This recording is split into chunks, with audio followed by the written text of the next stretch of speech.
ये प्रोग्राम है breaking barriers. मैं हूँ आपकी होस्ट आलिया। आप देख रहे हैं आलिया शाह ऑफिशियल चैनल और मेरे साथ इस वक्त हमें ज्वाइन करें स्वीडन से प्रोफेसर डॉक्टर इश्तियाक अहमद साहब। डॉक्टर साहब, thank you so much for joining my show.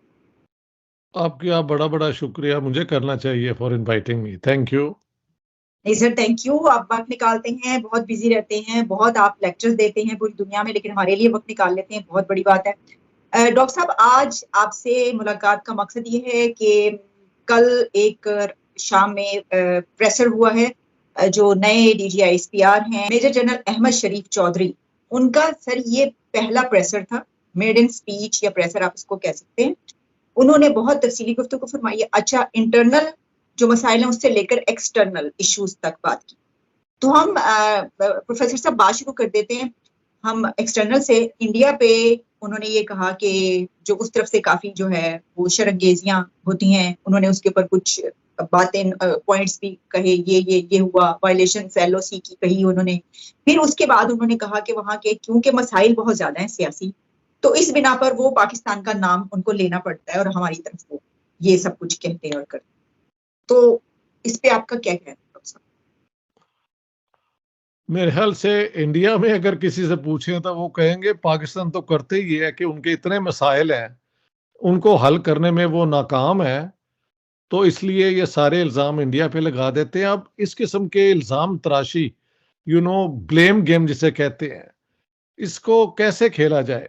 हम जो कि इन दोनों चीज़ों से बाहर हैं, तो हिस्टोरिकली तो यही लगता है कि पाकिस्तान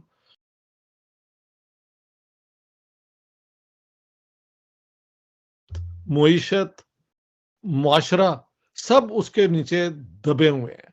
तो इन दोनों में से अगर मसाइल का मसला है तो पाकिस्तान के तो कई गुना इंडिया से ज्यादा है। इंडिया के भी मसाइल हैं और उनके पॉलिटिकल, जाहिर है एक मुल्क में इस किस्म की चीजें तो होती रहती हैं, लेकिन नो कंपैरिजन विथ पाकिस्तान के मसाइल जो हैं वो तो पाकिस्तान के अवाम को और यहाँ की पूरी रियासत को उन मसाइल ने इतना इतना हो गया ओवरवेलमिंग कि अब तो समझ नहीं आती कि क्या किया जाए। तो इंडिया पे इल्ज़ाम लगाने का ये तरीका है कि एग्रेशन वो इन्होंने उनकी तरफ लगा दिया कि जी वो करते हैं। सो व्हाट कैन वी से? हम तो यही कहेंगे कि अगर मसाइल का मसला ना है और उस पर इल्ज़ाम लगते हैं तो पाकिस्तान के मसाइल 10 गुना इंडिया से ज़्यादा बड़े हैं।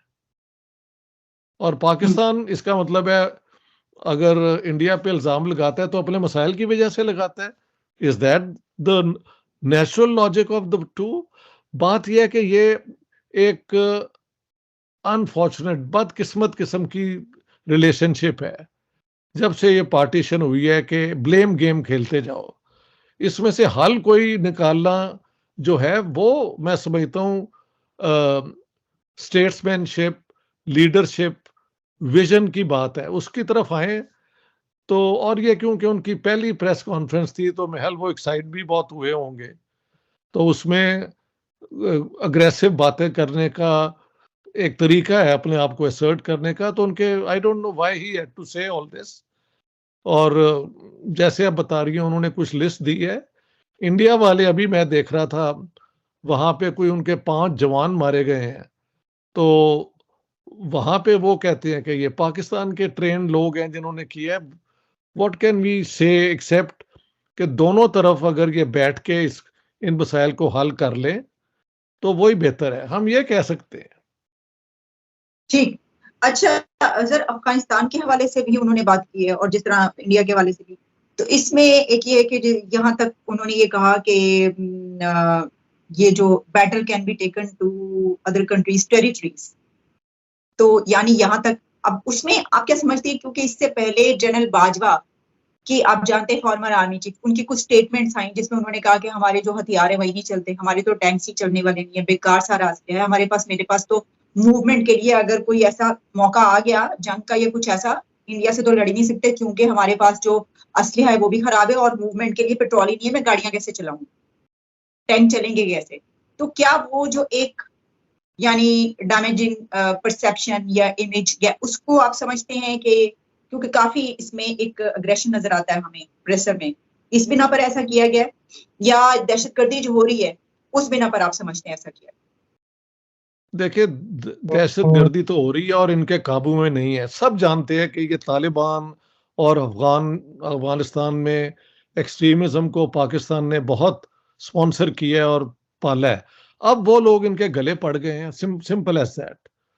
तो अग्रेसिव पोस्चर बनाना जो है शायद पाकिस्तान में ये इंप्रेशन देने के लिए जो टिपिकल है पाकिस्तान का, कि पाकिस्तान के दुश्मन जो हैं पाकिस्तान को ख़त्म करने के लिए यानी निशाना बनाए बैठे हैं। बस ये एक कंटिन्यूअस इनकी जो है ना वो बातें हैं।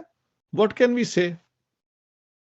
क्योंकि टेररिज्म तो हो रहा है ना, और अ, हमारे जवान भी मारे जा रहे हैं, पुलिस के लोग भी मारे जा रहे हैं, और वो जो ये तालिबान टाइप लोग हैं वो वहाँ पे भट्टा भी अपना एक कर रहे हैं, और वहाँ पे लोकल एम्प्लॉयज जो हैं वो उनके साथ सिंपथाइज कर रहे हैं। तो यहाँ पे इंडिया का रोल कैसे आ गया?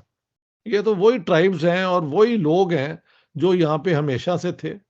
सो आई डोंट नो, क्या कहा जा सकता है? ठीक। अच्छा सर, इसमें एक चीज जो उन्होंने, जब हम इस तरफ आते हैं कि अंदरूनी जो हमारे हालात और वाकयात, उस पे उन्होंने ये कहा कि जो किसी भी सियासी पार्टी के हम साथ नहीं हैं। काफी क्रिटिकल उनसे इसके ऊपर क्वेश्चन भी हुए और उनसे कहा गया कि भाई ये जो आर्मी चीफ मिले चीफ जस्टिस से, और फिर और भी बहुत सारी बातें उसके ऊपर उनका कि हम किसी को पूरी दुनिया में अगर कोई फौज वहां के किसी मसलक फिरके या पॉलिटिकल पार्टी को उसकी सरकोबी करती है तो वो कौम तबाह हो जाती है, वो मुल्क तबाह हो जाता है, तो हम ऐसा नहीं करेंगे। अच्छा, हम नहीं करेंगे तो एक खुशी की बात है, दैट इज गुड न्यूज़, क्योंकि पाकिस्तान की तबाही हुई इसी वजह से है कि ये सारे करते रहे हैं। यानी अपना जनरल असद दुरानी ने खुद बताया कि इतने मिलियन रुपए मैंने इसको दिए, उसको दिए, डिस्टेबलाइज करने के। बेनज़ीर भुट्टो के दौर में हुकूमत, एमक्यूएम को किसने बनाया ये सब जानते हैं। हाँ जी। और बेतहाशा हुकूमतें जब बनी उनको गिरा दिया, नए लोग ले आए। तो या तो मेजर जनरल साहब ने कभी अपना होमवर्क नहीं किया, या उनको ये बताया गया कि आपने कहना ही ये है, या उन्होंने सोचा है कि हकीकत से फरार करके बात की जाए। हाँ, अगर ये एक फैसला आने वाले वक्त के लिए है तो ये गुड न्यूज़ है पाकिस्तान के लिए। अभी तक तो ऐसा कभी इन्होंने नहीं किया। इन्होंने अपनी पसंद के प्राइम मिनिस्टर बनाए, जब चाहे उनको निकाल दिया और अपनी पसंद का किसी और को ले आए। Nawaz Sharif was once groomed and brought in. हाँ जी। उसके बाद इमरान खान की ग्रूमिंग हुई और उनको लेके आए। It's too well known. Hamid Gul में अपना लेफ्टिनेंट जनरल हमीद गुल का और इमरान खान का वीडियोस भी हैं, और ये सारा कुछ इट्स सो ऑब्वियस कि इस पे बात करना जो है बेकार है। अगर वो कहते हैं कि इन इस इन्वॉल्वमेंट की वजह से मुल्क तबाह हो जाते हैं तो वो बिल्कुल सच कह रहे हैं, क्योंकि पाकिस्तान की पूरी तबाही जो है वो इन्हीं हरकतों से हुई है। आइंदा अगर ये नहीं करेंगे तो वेरी गुड फॉर पाकिस्तान। तो अजहर, ये आर्मी चीफ का जो इस वक्त दौरा चाइना है उसको आप कैसे देख रहे हैं डॉक्टर साहब? वो चीन गए हुए, लेकिन सिर्फ, बल्कि सवाल भी हुआ मुझसे इसके ऊपर कि चीन का इतना बड़ा एक दौरा, उसके ऊपर वो गए हैं और सिर्फ एक लाइनर जो है वो आया है, वन लाइनर उसके ऊपर कि जी वो चाइना गए हैं और बायलैटरल जो दोनों फौज के बीच गुफ्तगू होगी इश्यूज पर। तो आप क्या समझते हैं कि ये दौरा पाकिस्तान के लिए किस हद तक अहमियत का हामिल? कुछ भी नहीं है। मतलब चाइनीज जो है वो पाकिस्तान से एक हद तक डिसअपॉइंट हुए हैं। उनका सीपेक यहाँ पे ब्लॉक हो गया है, आगे नहीं बढ़ रहा। और उसकी वजह कि एक्सट्रीमिज्म हुई है। अभी उनका एक इंजीनियर जो है वो उसको लिंच जी। तो चाइना को ये कुछ महल दिलासा दिलाने गए होंगे कि हम आपकी पूरी प्रोटेक्शन करेंगे, ऐसे दोबारा नहीं होगा। यही वजह हो सकती है, वरना क्या इंपॉर्टेंस है?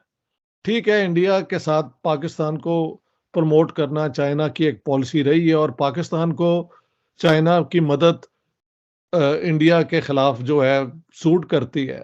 वो ट्रायंगल तो चलता रहेगा, पता नहीं कब तक। जिस दिन इनको समझ आ जाएगी कि इन चीज़ों को ख़त्म करके तो cooperation is the way out, तो तब चीन के लिए भी अच्छा है, इंडिया के लिए भी अच्छा है और पाकिस्तान के लिए बहुत अच्छा है। I don't give much importance to chief of army staff का जो विजिट है चाइना में। What will come out of it? वो यही कहेंगे कि हम पाकिस्तान को सपोर्ट करेंगे, उस पर एग्रेशन ना हो, तो ठीक है। I think everybody would say, मैं भी कहूंगा कि aggression against Pakistan is unacceptable, हर शरीफ आदमी को कहना चाहिए। लेकिन पाकिस्तान की अपनी रिस्पॉन्सिबिलिटीज पे भी तो बात होनी चाहिए ना। हाँ ठीक। जी। डॉक्टर साहब, कश्मीर में तो वही उन्होंने वो जो बात की हमारी तरफ से वो आता है कि उसमें वो भी तो बात, हाँ जी देखिए ये है, वो कहते हैं कि ये डिस्प्यूट जो है ये यूएन रेजोल्यूशंस के मुताबिक रिजॉल्व होना चाहिए। तो वो यूं है कि यूएन रेजोल्यूशंस की पहली रिक्वायरमेंट थी कि दोनों ये जो हैं अपनी कश्मीर को वेकेट करें, क्योंकि इंडिया लेके गया था वहां पे ये डिस्प्यूट। तो पहले रेजोल्यूशंस में माना गया कि इंडिया की वहां पे लीगल प्रेजेंस है, लेकिन प्लेबिसाइट होना चाहिए। और उसके लिए सबसे पहले पाकिस्तान को पूरा जो कश्मीर की टेरिटरी है वेकेट करना है। ना पाकिस्तान ने आज तक किया है, ना इंडिया ने किया है, और ना इन दोनों ने करना है। Further the resolutions of the UN are under chapter 6, जिसमें सिर्फ पीस एफर्ट को यूएन जो है वो फैसिलिटेट कर सकती है। ये दोनों मुल्कों की निगोशिएशंस के जरिए ये रिजॉल्व होगा। तो वो इंडिया और पाकिस्तान जो है करके बैठ के करे ना, कैसे रिजॉल्व करना है। मैंने तो कहा है कि लाइन ऑफ कंट्रोल दोनों ने मानी भी हुई है। जो हमारी कश्मीर वो कसूरी प्लान थी वो इसी पे बेस्ड थी। महल ये अहमद, क्या नाम है इनका, अरशद चौधरी साहब, जी इनकी अभी अभी प्रॉपर होमवर्क इन्होंने नहीं किया, लेकिन शायद ये उनको हुक्म है कि इस किस्म की बातें करनी है। This is a waste of time, क्योंकि सिक्योरिटी काउंसिल की कोई इन्वॉल्वमेंट नहीं है पीस ये यूएन रेजोल्यूशंस में। बल्कि कॉफी अनान जो हमारे जो यूएन के जनरल सेक्रेटरी रहे हैं,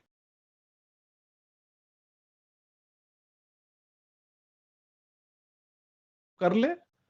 जो रेजोल्यूशन मुझे वर्केबल नजर आता है वो यही है कि लाइन ऑफ कंट्रोल दोनों मान ले एज द इंटरनेशनल बॉर्डर, और वहां से इस बॉर्डर को रिलैक्स कर दें और आगे बढ़ें। That's all. जी।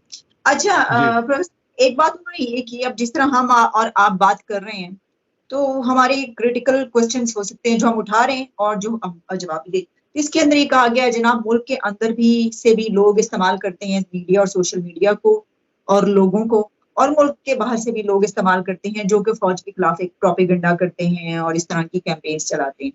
तो इसका मतलब ये हुआ कि कोई भी किसी भी बात पर सवाल ना उठाए, और जिस तरीके से इस प्रेशर में हुआ कि जो 90%, 80%, 90% जर्नलिस्ट हैं उन्होंने उनकी बात को सेकंड किया, बल्कि उनकी हाँ में हाँ मिलाई और तर्जुमानी की एक तरह से सवाल करने के बजाय, हालांकि सियासतदानों के पीछे पड़े रहते हैं। तो सब ऐसे ही करें, पूरा मुल्क ऐसे ही करे, ये लें इसका हम मतलब। क्या मैं कह सकता हूँ? बात यह है कि मुझसे कोई बात करे तो मैं एनालिसिस करता हूँ, मैं किसी के खिलाफ वैसे नहीं बोलता। मेरा उन्होंने क्या, they have not harmed me. I was recently in Pakistan and I could say things and that went on very peacefully. तो मेरा पर्सनल कंप्लेंट नहीं है, लेकिन बहुत लोगों का है। उन पे हम बात ना करें कि वो लोग ये कहते हैं कि ये होता है, ये होता है। हाँ, लोग उठाए उठाए जाते हैं, गायब हो जाते हैं। ये सारी खबरें हमारी ह्यूमन राइट्स कमीशन की रिपोर्ट्स में भी आती हैं। So how can you deny कि ये चीजें हो रही हैं और इनको नहीं होना चाहिए। हम किसी के खिलाफ नहीं बोलते, हम अगर कोई सवाल करता है तो उसका एनालिसिस कर देते हैं। और वो तो वैसे बाकी जो इन वो तो जी मैंने सर एग्जाम्पल दी ना आपसे और हमसे हटकर। वैसे एक बात है कि दुनिया में यानी कंट्रीज में ये तो जो बोलने की आजादी है या जो बात होनी गलत है। चाहिए, होनी चाहिए, बिल्कुल होनी चाहिए। बिल्कुल असूलन तो होनी चाहिए ना। तो अगर ये उसको रिस्ट्रिक्ट करेंगे तो, और जो खला एक है ना, वो lack of communication between these people and what is happening in Pakistan, वो बढ़ जाएगा। क्योंकि जब आप ओपन डिबेट को, डिसेंटिंग पॉइंट ऑफ व्यू को हटा देते हैं, तो फिर आपको पता ही नहीं होता कि एक्चुअल लोग क्या सोच रहे हैं। मेरे ख्याल से ओपन सोसाइटी का यही फ़ायदा है कि उसमें डिफरेंट पॉइंट्स ऑफ व्यू आते रहते हैं, और जो हुकूमत, जो पावर होल्डर्स हैं, वो सुन सकते हैं कि अभी अवाम क्या सोच रहे हैं, क्या एडवाइस कर रहे हैं, क्या उनके ऑब्जेक्शंस हैं, प्रॉब्लम्स हैं। So if they want to restrict it further, तो और पाकिस्तान के लिए ये फ़ायदेमंद नहीं है, नुकसानदेह होगा। अच्छा डॉक्टर साहब, उन्होंने एक बात और कही जिसपे उन्होंने कहा कि पाकिस्तान में कोई भी नो गो एरिया नहीं है। तो वो जो जिन इलाकों में दहशतगर्दी हो रही है और वहां पर लड़ाइयां हो रही हैं, वो भी नो गो एरिया नहीं है। और बलूचिस्तान अब के ये उनकी स्वीपिंग स्टेटमेंट्स हैं, क्या हकीकत के साथ वे भी ऐसे ही है, आई डोंट नो। अब क्या कह सकते हैं महल, पहली पहली उनकी ये है प्रेस कॉन्फ्रेंस, तो जी उसके अंदर यू कैन इमेजिन कि वो नर्वस कितने होंगे, और इन हालात में आदमी ऐसी ही बातें करता है। सर, वो ये भी होता कोई है ना प्रोफेसर साहब, क्या इसमें उसका भी अमल दखल है कि first impression is the last impression, कि उन्होंने कहा जरा पहला ही दबंग किस्म का किया जाए, रोब बिठा दिया जाए सब हो पर, सकता है, हो अंदर और सकता है। बाहर। मे भी ये वो समझते हैं कि यही तरीका है कि an aggressive posture is better than a more calm posture. जो इनके प्रेडिसेसर थे, क्या नाम था उनका, मेजर जनरल इफ्तिखार इफ्तिखार, खार बाबर हाँ, साहब। वो हमेशा बात वजन तोल के करते थे, मैंने तो यही देखा है। और कई दफा उन्होंने सोशल साइंस के हवाले से भी बात की कि फैक्ट्स चेंज नहीं हो सकते, ओपिनियन कई हो सकते हैं। So I found that very interesting कि वो पढ़े लिखे भी थे, समझते हैं कि बात कैसे करनी चाहिए। नहीं नहीं तो सर, इन पढ़े लिखे मेजर, साहब, हाँ जी, डॉक्टर साहब पढ़े लिखे तो ये भी होंगे, और इन्होंने भी ऐसी बात की है। यानी उन्होंने इन्होंने जो एग्रीकल्चर है उसके पर बात की, जिसपे इनका ये कहना था कि दुनिया में जो आर्मीज होती हैं वो अब एग्रीकल्चर के लिए इस्तेमाल हो रही है, यानी उनसे फायदा उठाया जाता है। तो इसमें पाकिस्तान में जो एग्रीकल्चर है उसको किस हद तक पाकिस्तान की फौज जो है वो फायदा दे सकती है, इसके ऊपर उन्होंने बात की है। तो क्या बात की है सबसे पहले, तो अगर वो वाकई चाहते हैं पाकिस्तान में एग्रीकल्चरल सेक्टर को स्टिमुलेट करना, तो ये जो लैंड रिफॉर्म होने चाहिए, महल 10 एकड़ से ज्यादा किसी के पास जमीन नहीं होनी चाहिए, उसको अवाम में डिस्ट्रीब्यूट करें, लैंड टू द टिलर, इससे बात शुरू करें ना। ये थोड़ी है कि फार्म्स जो हैं आर्मी के हैं, वहां पे जो मुजारे हैं उनके राइट्स ही कोई नहीं है। मुझे नहीं समझ आई कि ये क्या बात है, एग्रीकल्चर पे बात करने का क्या मतलब है। ठीक है, स्टेट जो है प्रॉपर सीड्स, प्रॉपर जो वो होती है अपना खाद, और ये जरूर प्रोवाइड करे, लेकिन एग्रीकल्चर में लैंड रिफॉर्म्स के बगैर बात आगे बढ़ ही नहीं सकती।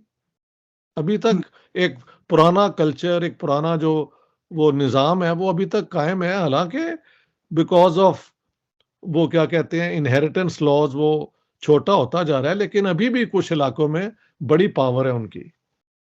तो जी इधर आए वो, बिल्कुल अच्छी बात है। एग्रीकल्चर में अयूब खान ने शुरू किया था ना सबसे पहले लैंड रिफॉर्म। जो पुराने पॉलिटिशियंस थे मुस्लिम लीग के, उन्होंने तो कुछ नहीं किया, बल्कि नवाबजादा तो लियाकत अली खान ने तो मौलवियों से फतवा ले लिया था कि लैंड रिफॉर्म इस्लाम के खिलाफ है, और फिर जनरल जिया ने भी ले लिए। तो इनकी समझ नहीं आती, ये कभी कुछ करते हैं, कभी कुछ करते हैं, व्हाट।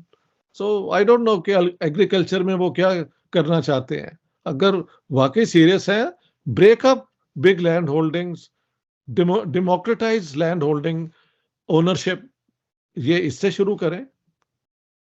जबरदस्त सर, बड़ी अच्छी आपने रिकमेंडेशन, सजेशन, उनका पॉइंट आपने आपने रेज किया है कि ऐसी बात है तो फिर यहाँ से स्टार्ट करें। तो आखिर में डॉक्टर साहब, आप क्या कमेंट करेंगे कि ये जो हमारी सारी पॉलिसी ये उनकी अब सामने आई है, जो जिस तरीके से उन्होंने बात की और जो कुछ डिटेल सामने रखी है, तो उनका जो कहना है उसके मुताबिक क्या पाकिस्तान और इंडिया के हालात आप इसके बाद बेहतरी की तरफ जाते देख रहे हैं या मजीद खराब होते देखें, लगता तो यही है कि जिस तरह ये प्रेस कॉन्फ्रेंस की गई है, तो वो तो अग्रेसिव पोस्चर ही है ना।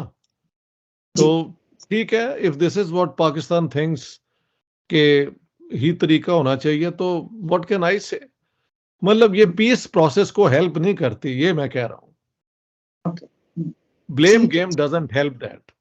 अगर ब्लेम्स हैं तो दोनों बैठे एंड कम क्लीन, वो भी बताएं क्या तरीका है इसको हल करने का। मैं तो उसके हक में हूँ कि और इनकी डॉक्टर साहब, बैठ के गुफ्तगू हो। हाँ जी। बड़ी अहम बात कि फॉरेन मिनिस्टर के इंडिया जाने के से कुछ देर पहले, कुछ दिन पहले जो इंडिया पर एक खास अपनी पॉलिसी जो है वो बयान कर देना, या जो कुछ हो रहा है तो ये सब कुछ हाँ, बताना, उनके दौरे पे सर वो असर नहीं पड़ेगा? वो तो घबरा बिल्कुल जाएंगे। बिल्कुल ही पड़ेगा, लेकिन क्या पाकिस्तान का वहां पे जाके बहुत शोर मचाने से कोई दुनिया को फर्क पड़ेगा? नो, आई एम सॉरी, कुछ भी नहीं होना। पाकिस्तान अपने इंटरेस्ट को और नुकसान पहुंचा रहा है। मेरे ख्याल से पाकिस्तान की बका, पाकिस्तान का इस सारे सिस्टम से निकलने की सबसे इंपॉर्टेंट प्री कंडीशन है कि इंडिया के साथ नॉर्मल रिलेशंस हों, और उसमें ये जो नेगेटिव पोस्चर है दैट डजंट हेल्प। मैं तो ये समझता हूँ। ठीक। देखिए, मुझे याद है कि चंद दिन पहले नरेंद्र मोदी जी ने ये कहा था कि अगर जंग करनी है तो आए गुर्बत के खिलाफ करें, इलिटरेसी के खिलाफ करें। वो मैं समझता हूँ पॉजिटिव बातें हैं। जो दोनों स्टेट्स के वैसे इश्यूज हैं, सिक्योरिटी, ये वो भी तभी रिजॉल्व होंगे अगर कॉन्फ्रंटेशन की बजाय कोऑपरेशन की बुनियाद पे ये अपनी पॉलिसीज बनाएंगे। ये मैं कहना चाहता हूँ। वरना ये इस किस्म के बयान देने से doesn't help Pakistan in any case. मुझे तो ये लगता है। ओके। और अगर ये जाके वहां पे एक इस किस्म का शोर मचाएंगे तो पाकिस्तान इज द लूजर। मुझे तो ये लगता है। अब जाहिर है सर, इसके बाद फॉरेन मिनिस्टर का तो नहीं कर, इससे अलग तो कोई नैरेटिव आप नहीं बना सकते ना। जाहिर है कि जो कुछ कहा गया वो कैसे हो सकता है कि वो, आपको पता है हमारे मुल्क के स्टेट से अलग तो वो कोई नैरेटिव आप वहाँ पे तो बस फिर नहीं हो। ऐसे ही है।